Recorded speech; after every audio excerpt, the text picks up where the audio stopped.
Today we continue our video series where we do a custom center console on our Gen 1 Raptor. Oh my god, yay! I hate this thing. Oh, ow. Damn. You broke it! Damn it. Go slow. Shut up. Go to one side. Shut up. Don't distract. Hey, you're on the cable. Shut up. Maybe if the stupid chair wasn't in the way. Maybe if you had more huevos. Ethan test. I moved the whole truck. So yeah, It's good. I think it's really good. I can't wait to show this to our street clean friend when we keep this. Before we get into what we got, let's go over why we're doing this. This right here is my Gen 1 Raptor console, and I hate this thing, especially coming from a Gen 2. The Gen 2 had a well-designed console. There was a lot of space on there. You could put stuff, you know, it had a multiple cubbies, so you could put your phones or whatever, snacks, whatever it was. There was a bunch of little areas there to put stuff in. And those that have the Gen 3, you guys know, they even improved it far more for the Gen 3. The Gen 1 center console leaves a lot to be desired. First of all, these cup holders are the worst. They really don't hold any drinks whatsoever. There's no cubby up front. It's taken up by the two switches. And then your upfitter switches are right here. So you lose all that real estate to put snacks and all that stuff on there. And then if you're trying to do a regular water bottle, there's nothing holding it in. So on the trails, this thing's just flying all over the place. It doesn't really hold it. And then as far as storage on the sides, I mean, this is a decent size, but it is still kind of small. The only storage you have is on the passenger side, which doesn't help me any. We ended up getting this little thing right here just so I can have storage on the side. I don't like sitting on my wallet, so I put my wallet, some napkins and stuff like that in there. But overall, this is one of the worst designed center consoles for a truck because there's no place to put phones. There's no place to put anything on here. If you try to do a radio on here, all you're going to do is damage it. Plastic on here from just holding a radio is all warped and damaged, and it's not something that I liked. Now, some of you guys asked, why don't we just do a Gen 2 console or Gen 3? And it wouldn't have fit, right? It's completely different trim, completely different everything. The Gen 1 houses the amplifier under here, whereas the Gen 2 houses it in the back of the truck. So it just wouldn't have fit. It wouldn't have been... It would have required a ton of custom work in order to get it to go. What we decided to do then is go with a law enforcement center console. And that's what this is. This is a Troy Products Universal 20-inch center console. And it says it's 20-inch, but really it's about 13, 14 inches wide. So it's about a perfect size for a Gen 1 Raptor. The reason why we picked this one is because we have this whole section right here where we can put however many plates we want. And then we have a whole storage section here where we can do whatever we want with this. Like if we wanted to, we can add more of these little rails right here and add accessories here, cubbies, whatever we wanted to do. And we're going to kit it all out with all the accessories you see down here. And you can get just about any accessory for this. These are radio brackets, so these are designed to go around your radio and hold it. I can run 2 radios. We also got it with a few brackets so that we can run USB power or whatever we wanted to. Much better cup holder, which I'm hoping this one holds our drinks a little bit better. We'll see. Oh yeah, it's already holding a little bit better. You can get cubbies for it, so you can, put your keys or whatever you want. And then because we're going to be doing a lot of custom accessories, we also got a bunch of black plates so that we can do whatever we want because we still got to fit our shifter in here, right? We still have to do some customization to get that to work. And it also has an armrest. This armrest is designed to go in the back, but you can mount it to the sides, right? We just have to make our own holes if we want to do that, or we have to buy another one of these too so that each side has one. The beauty of these things is that they're customizable. I wanted the ability to be able to change my mind on what accessories I wanted to run on here. Be able to move this around, let's say I wanted to have the radios a little bit lower and then maybe repurpose this plate and put all my upfitter switches up here. I may end up running intercom up here, maybe do the intercom on one side and do those 2 buttons that we need for the truck on the other, cut up a small plate and do an upfitter switches over here, right? The sky's the limit on the options you can do, and it allows me to change my mind. And that's the big benefit of this. I can change my mind and do a bunch of different solutions. To mount it on the truck, we're going to be using this. This is a Gamber & Johnson mounting plate. This will fit underneath, and this will allow us to connect the bottom of this to the truck. It comes with these legs right here that are vehicle specific that allow you to mount it onto the truck. So these right here will allow us to use factory mounting points for the old console and be able to get this mounted on there securely.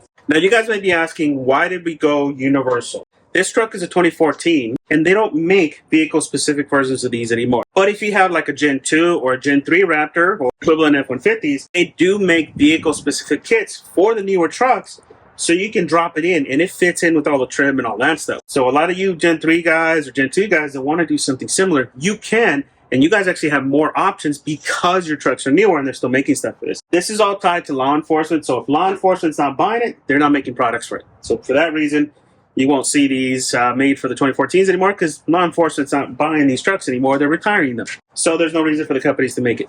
Newer guys, you guys have options. Okay, now the final reason we went this route is cost. This right here, you guys are seeing a preview of it, what it's going to look like finished. But we went this route because of the cost of doing something like this. If we were to go custom, like a full-on custom pre-runner center console, we'd be looking at a minimum of $4,000 and as high as $6,000, $7,000 for a custom center console. The pre-runner style ones, it's all labor. They got to shape that thing and it's $125 an hour. And it gets really, really expensive to put together everything and figure out how everything's going to go. This thing, as you guys see it, we paid about $800 for the console and the standard plates that it comes with. The mounting base was another $200. We ended up not using that mounting base, and we'll go over that here in the video why. And then we spent about $200 in these custom plates that we had made for it, and another $20 for the cup holder. So all told, we were at about $1,000 for this console, which is way more affordable than a full-on custom pre-runner solution. Now, we did pay a little bit extra for these. I think we ended up spending about $200 to get these little trim pieces done. So all told, our total investment was about $1,200 plus the time. It did take quite a bit of time to get it done. If you guys wanted to get one of these sets, we're going to put a part list below of all the parts we used.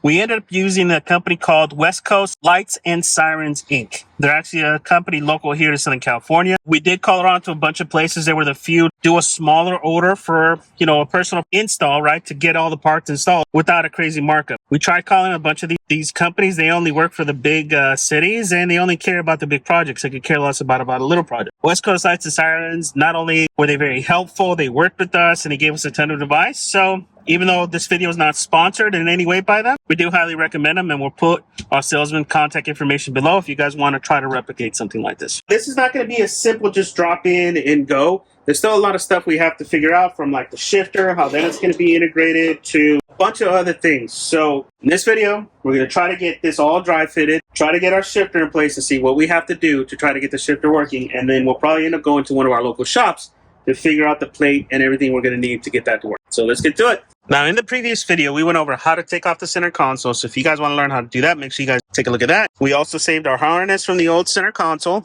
with everything connected up to it so that we know everything goes, so that we can reuse as much of that. Another project we'll have to do, which we probably won't cover in this video, is going to have to take that panel off, remove our intercom from here because it's the dumbest location ever, so that we can integrate it into the new center console right here. And we're going to have to figure out how to integrate all this too, because the feet in the back are easy, right? They're going to go on those two bolts back there. But where does the front leg go? And I think it goes right there, but the amp's right there. So, we'll have to figure out where this is going to go so it could sit right. We've already hit one little snag. I was hoping to figure out a way to get air in the back, and that's going to block everything. Regardless of if it mounts on the lower holes or whatnot, that's going to block that. So that is something we are going to have to figure out. This is the lowest it'll go, and it still blocks half of it. Well, I think it's going to go down to those bottom bolts right there. Maybe. And that's still, regardless of where it goes, it's still going to block. Yeah, it's going to block it all. So I think first we're going to try to get the legs in and get that plate in. Let's figure that out.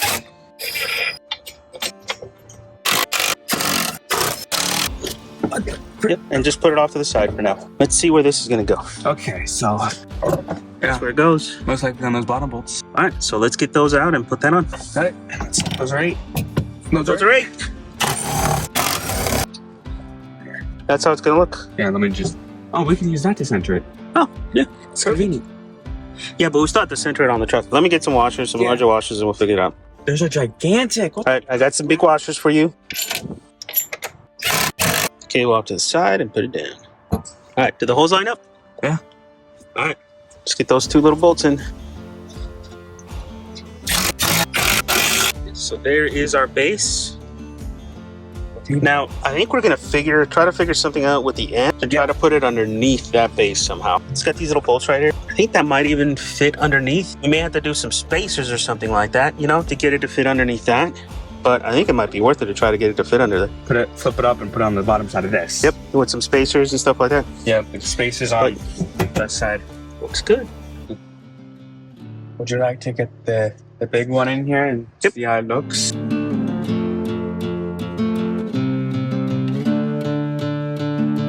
Let's try to get it in. Remember, you got to feed that cable through, and let's see how far forward we can get it. Ow. Ugh. The heights is a little too high, huh? Nope, it can't be that close because it's going to hit on everything. Damn. We may have to cut some of this off right here just so it fits a little bit snugger. Yeah. How's it look on the inside?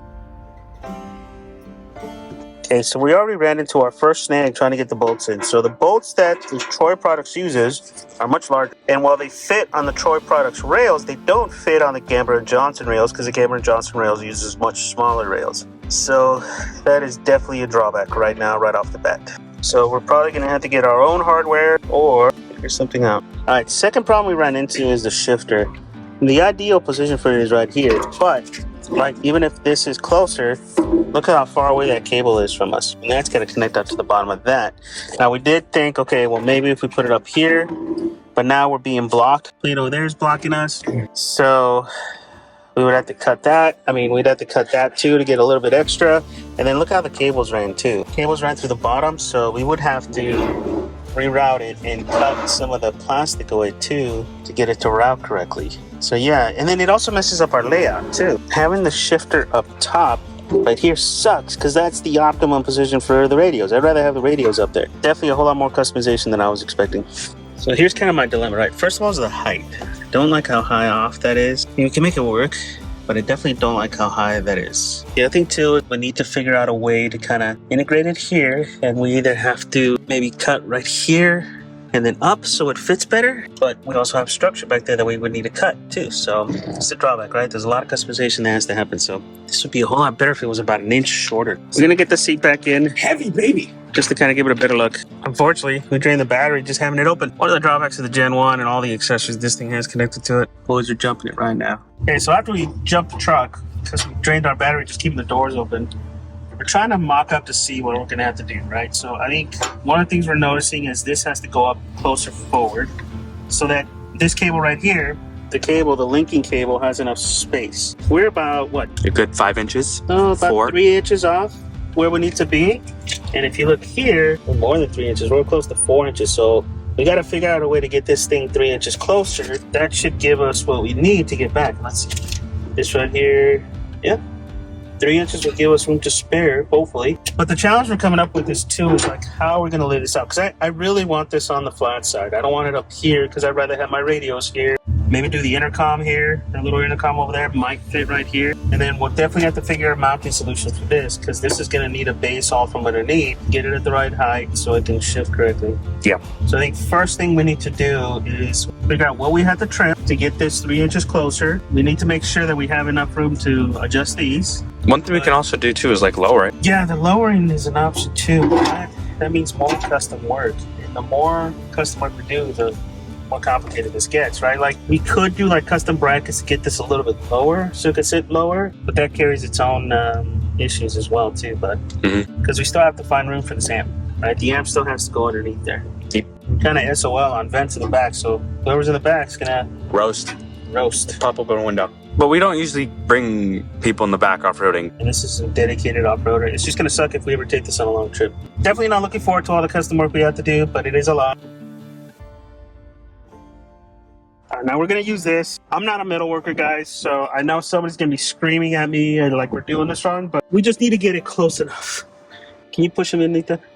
That's good. I think that's our pattern, and that's what we need to replicate on there. Okay, so I don't know anything about metalworking, but I do know you'd use cardboard to test shit out. So that's what we're doing. Sure. So we kind of made our own little template. This is about how much we need to cut off. So we're just trying to figure out if this is going to fit. It's not perfect. It's close enough. We get the angle better, but now see how we're interfering with the volume knob? Some reason we got to go back a little bit. So go back just a hair.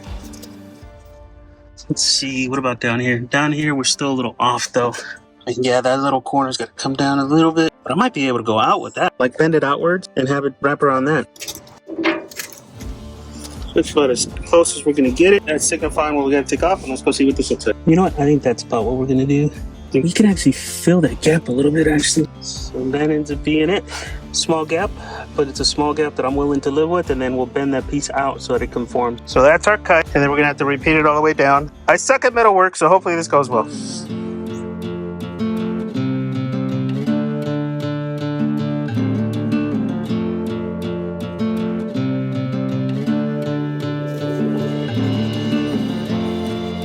right, so that's what we cut. You broke it. Oh my god, a much better handle. The bitch is heavy, okay? That's what she said. Okay. We won't get a proper fit until we bend them out. Damn it. All right, so we're doing that. So you get that little bit of bend in there, and we're using a wood block. But Ethan forgot to put a second bracket on there. Is it heavy? No, it's light as a feather. Why are you struggling? Oh my god, shut up. Ow! You squished my finger. Can you go a little bit further in? Right there. Ooh, too much. Let's go back a little bit. Let's get the seat in so we can take a look at this. All right, so we got all of this in place. We're about as close as we're gonna get because of that. And we're still about an inch off, especially once we raise it. So it's almost like if we do this, we're gonna need a custom plate that goes up a little bit too. Yeah, definitely. So that we can do this. But that might work. Yeah, I think this is probably the best we're gonna get it. And there's no more. Yeah, there's no more play. There's no more play we can squeeze out of it. I mean, we can reroute it, but there's no more play we can get out of it now. Yeah. And I think what we'll end up doing is we'll do this here. Radios will go up here. Yeah. You have to do a custom plate, but that gives us plenty of room to do a custom plate that goes here and over. We could probably put the intercom right here too. Which one? That intercom. It just has to be a custom plate, but yeah, have the intercom here, have all these here. We could probably fit, you know, there's the 2 buttons that we need, right? Off-road mode and something else. We can do those there, and then do the upfitter switches here. Yeah, we just need to get the right height for this and get with somebody to do the custom plates. There we go. We figured out somewhat of a plan. We got a plan. 2 radios. We'll probably only end up putting 1 for now. Intercom, upfitters, and cup holders. Cup holders and cubbies. We'll start going here. And then we have this whole area to figure out too what we're going to do over there. The height was still bothering me, so we stopped on the project here for about a week to kind of think things through, and here's what we came back with to change that and fix it. So this was our old platform, and it was too high. It's about an inch too high, and it doesn't allow it to fit right. Again, this is the problems that you run into when you're doing custom. If our truck was a little bit newer, we wouldn't have to deal with this because the kit would work. So we got a new solution thanks to Kevin at HM. We went down there to him because I was kind of stumped. I didn't like the height. I didn't like what I was seeing. I didn't like all the extra work I was going to have to do, and I needed ideas on how to do it. And he ended up recommending this. Rather than using that old system, we're going to use these little L brackets, and we're going to tap those holes. Take advantage of those, and if those don't tap, we're gonna go ahead and do bolts all the way through and use that as a way to hold our thing. And it'll be all held here. We're gonna drill our brackets to get the holes in the right location. We're gonna tap where we need to tap, and we're going to get this set up so that we can mount it. And the goal for this video is to get it mounted up so we can start figuring out our shifter location. We're trying to figure out where to drill our hole for this bracket. Right there. We're gonna go check that on the other side, and we'll drill 2 at once. Okay, look what the same.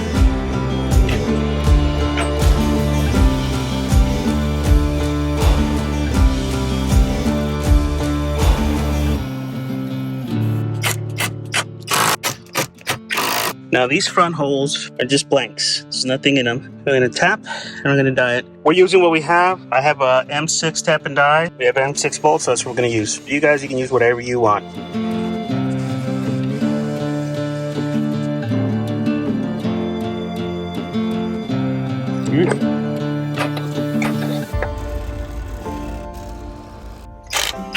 So that right there is gonna be our new mounting platform. So we're gonna cut a little bit more, give ourselves an extra ½ inch. Hopefully have a better finish. My cut line's there. We also got a Dremel. We're gonna need it for the fine teeth cutting, so we got a Dremel to kind of help us out.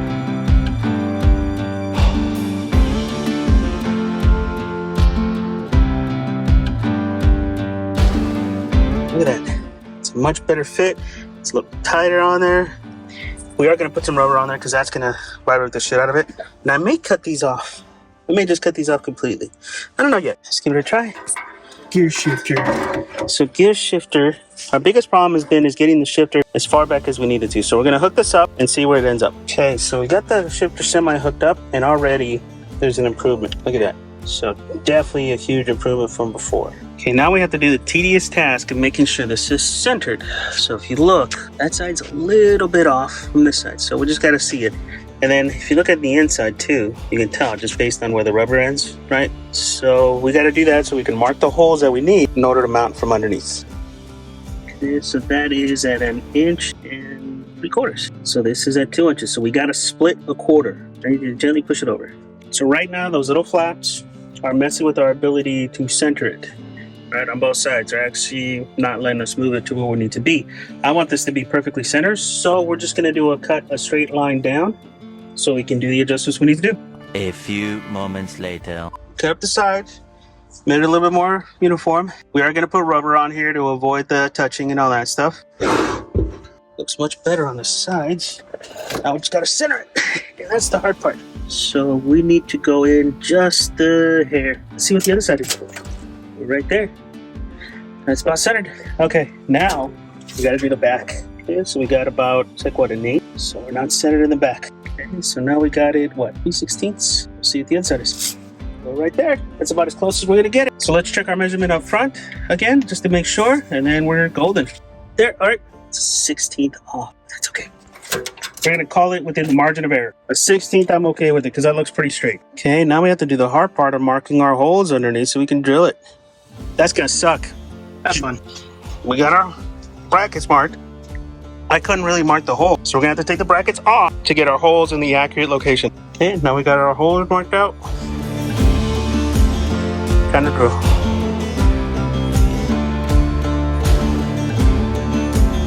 We added some rubber there because we already started damaging our bit. So now we're gonna hopefully finally get this installed at the precision that we need it, because the next step is we need to get this installed. We need to figure out where that's gonna mount and go from there. Okay, so somehow we got this hole wrong, so we're gonna have to re-drill that. We also took our measurements to see where we're gonna mount this. So we're gonna do this upside down and mount it to this. And there's the amp. We put it as far forward so that we can connect the cables. So hopefully that works. Fingers crossed. You having troubles, Ethan? I told you I'm gonna slam it down. If the amp breaks, it's a good idea. Shut up. Do it right. Go slow. Shut up. Yep, go to one side. Shut up. Don't distract. Hey, you're on the cable. Shut up. Maybe if this stupid chair wasn't in the way. Maybe if you had more huevos. Maybe this would actually helped. Okay, now let's get the bolts in. Hey guys, welcome back to another Ethan test.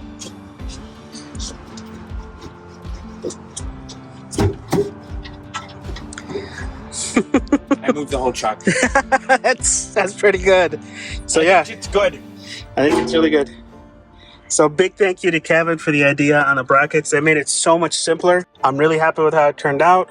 We're really tight on that to the point that I had to put rubber down so I don't damage that. We have a plan for the shifter. The shifter is going to be right at the edge of that flat section, which is great. We got our amp mounted, and there's enough space for the cables. It's tight, but we're going to have to take this off and on a few times. So next time we take it off, we're going to run the cables to this side and make sure that they reach and they can be connected. Why am I so white? So that's it for this video, guys. We really wanted to focus on getting it mounted. The next part is the truly hard part. So this is a lot of work. This was quite a bit of work. If our truck was new, or like if we had a Gen 2 or a Gen 3, we wouldn't have to do all this because the kits already integrate with the truck so well. The only reason we have to go through all this heartache is because we have to go universal because they don't make kits for my truck anymore. You don't have to do this. Yeah, well, I want to do this. So next video, guys, we're going to take care of the shifter and start laying everything out. We're going to cut the plate for our shifter, get that all figured out, get that mocked up. We got to figure out a standoff plate to get it at the right height, and then do our layouts, and then we'll do one more video and do all of our cabling. All right, guys, questions, comments below. Please consider subscribing. I can't wait to show this to our street clean friends. When we keep this clean and pretty. A lot of them don't get it. We've had a lot of people that don't get why we're doing this. They just don't understand the reason to have a more efficient console. I don't know why they don't get it, but they don't get it. Yeah. I think your true off-roaders get it because they spend close to $6,000 on custom consoles. I can't that's how wait much labor it takes to do it. I can't wait to get jerked around and inevitably break my spine on this. Oh yeah. When it's like when I hit it with my back or my side. All right, guys. Thanks for watching. This is gonna suck.